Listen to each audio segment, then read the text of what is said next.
কিরে ভিতরে এত গেস্ট রাইখা তুই এনে নামাজ পড়তে দাঁড়াইছস? কি করবো বস, নামাজের সময় তো হয়ে গেছে গা। নামাজটা পরে পর, গেস্টরা খাবারের লেগে ফাগুল হইতেছে গা, তাড়াতাড়ি গিয়ে খাবার দে। নামাজটা পড়ে লই, কতক্ষণ আর লাগবো? যেটা কইছি এটা শোন, ঈদের সময় এখন যদি বেচা কিনা না করি তাহলে কবে করমু? ঠিক আছে বস।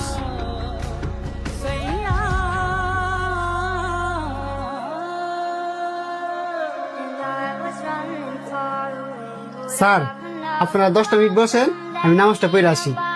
এই তুমি হ্যাঁ করে খাবার না দিয়া অনেকের নামাজ পড়তে যাও। বস, খাবারটা ওই তার 5 মিনিট লাগবো, এই কারণে ওনাদেরকে কইছি 10টা মিনিট অপেক্ষা করার লাগে। খাবার দিতে 5 মিনিট লেট হইবে দেখা তুমি এদের কেমনে বসায় রাখবা? খাবারটা দিয়া পরে তুমি নামাজ পড়তে যাও। কয়দিন ধরে দেখতেছি আমার গেস্ট ঘরে রাখা তুমি দৌড়ে দৌড়ে নামাজ পড়তে যাও গা। তোমার যদি নামাজই পড়ার হয় তো তুমি নামাজই পড়ো, আমার রেস্টুরেন্টে চাকরি করার দরকার নাই। তুমি নামাজ পড়ো ভালো কথা, এটা তুমি আর আমি বুঝলে দইতো না, কাস্টমারদেরকেও তো বুঝাইতে হইব।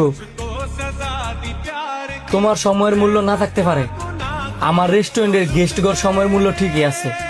তুমি যদি তাদেরকে বসায় রেখে এইভাবে দৌড়ায় দৌড়ায় যাও গা, দুদিন পরে তো আমার রেস্টুরেন্টে কি হইতো না।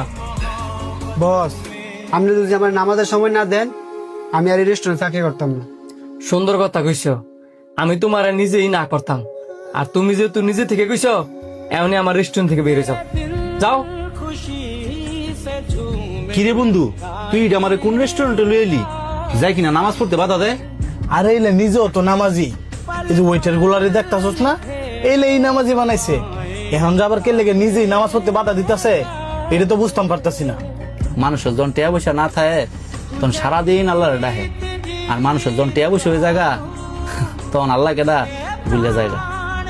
আমরা মানুষ বড়ই বেইমান, যে আল্লাহ দিতে পারে হে আল্লাহ নিতেও পারে।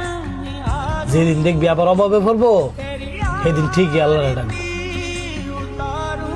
কি ব্যাপার ভাই, আপনার রেস্টুরেন্টের এই অবস্থা কে লেগা? সবই ভাই আল্লাহ তাআলার ইচ্ছা, আমার রেস্টুরেন্টটা প্রায় বন্ধের পথে। এমনটা হবারই ছিল।